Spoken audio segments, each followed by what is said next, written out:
জনাব শিশির মনির সুনামগঞ্জ থেকে যুক্ত হয়েছেন এবং তিনি এরই মধ্যে জানেন তিনি কোথা থেকে নির্বাচন করবেন, খুব সম্ভবত জানেন তিনি। আপনি কি জানেন কিনা যে আপনি নির্বাচনে অংশগ্রহণ করছেন কিনা বিএনপির টিকিট নিয়ে, এবং করলে কোথা থেকে করছেন? আমি জানি আমি নির্বাচনে অংশগ্রহণ করছি। আমি জানি আমি ব্রাহ্মণবাড়িয়া 2 আসন থেকে অংশগ্রহণ করছি, এবং বাকিটা তো দলের সিদ্ধান্ত। দল যেহেতু এখনো ক্যান্ডিডেট ডিক্লেয়ার করেনি, সো আমার পক্ষে তো বলা সম্ভব না বিএনপির টিকিটে করছে কিনা।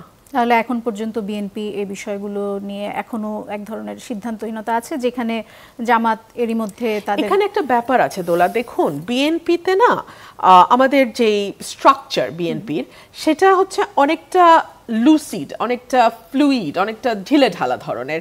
এখানে প্রত্যেকটা, এবং বিএনপি একটি বিশাল রাজনৈতিক দল, সো প্রতিটা আসনে একজন প্রার্থীর সঙ্গে একই ধরনের যোগ্যতা বা একটু কম যোগ্যতা বাট যোগ্য প্রার্থী আরো 5-6 জন করে আছেন।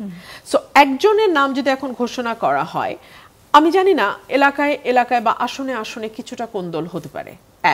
যেটা কিন্তু জামাতের একটা বিরাট অ্যাডভান্টেজ হলো, আপনার মনে থাকবে এক সময় জামাতের আমির বলেছিলেন যে আর্মির সঙ্গে আমাদের কিছু মিল আছে, আমরা অত্যন্ত অর্গানাইজড একটা ওয়েল অর্গানাইজড পার্টি, অত্যন্ত সুশৃঙ্খল একটা দল।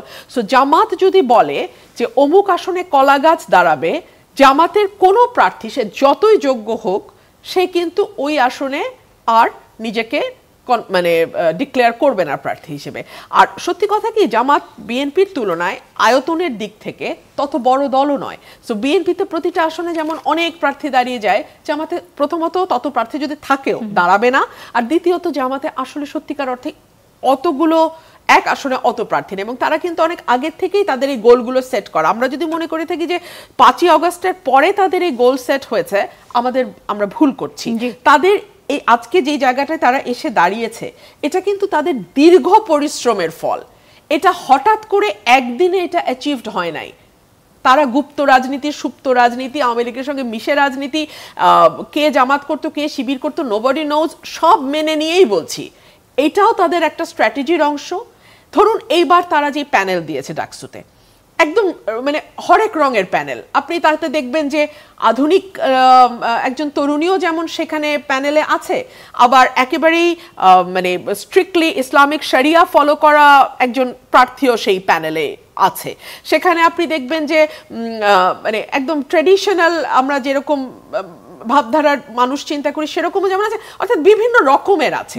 সো এগুলোও কিন্তু তাদের একটা স্ট্র্যাটেজি, এগুলো তাদের একটা কৌশল, এবং তারা খুব ভালোভাবে জানে যে রাজনীতির এখন দুটো মাঠ। এটা আমি 2022 সালে যুগান্তরে লিখেছিলাম, বা 20 সালে আমার মনে পড়ে। রাজনীতির দুটো মাঠ, একটা হচ্ছে চিরাচরিত প্রচলিত মাঠ, যেখানে আপনার নির্বাচনী প্রচারণা হবে, মিছিল হবে, সমাবেশ হবে, মিটিং হবে। আরেকটি হচ্ছে ডিজিটাল মাঠ। ডিজিটাল মাঠ ইজ এখনকার দিনে is more important than that traditional মাঠ, বিকজ একটা ট্র্যাডিশনাল মাঠে আমি যখন প্রোগ্রাম করেছি, ম্যাক্সিমাম আপনি 50,000 লোক, মানে এইটা একেবারে মানে অস্বাভাবিক যদি লোক হয়, আপনার 20 থেকে 25-30 হাজার লোক একটা উপজেলায় আপনি গ্যাদার করতে পারবেন। আর আপনি মুহূর্তে আপনার বক্তব্য 10 লাখ লোকের কাছে যেতে পারে। এটা হচ্ছে সামাজিক যোগাযোগ মাধ্যমের শক্তি। ডিজিটালি তো আপনারাও অনেক এগিয়ে গেছেন। আপনাদের দলের প্রধান নিয়মিত এখন তিনি ডিজিটালি আপনাদের সাথে যুক্ত হচ্ছেন, অনলাইনে যুক্ত হচ্ছেন, এবং তিনি সেখানে বসে কি করছেন, কোন বাসে কোথায় যাচ্ছেন, সেগুলো আমরা ফেসবুকে দেখতে পাচ্ছি। সো ডিজিটালি বিএনপিও যে খুব পিছিয়ে আছে, না, ডিজিটালি আপনারা যদি এখন এটাকে জামাতের সঙ্গে তুলনা করেন, আমরা পিছিয়ে আছি।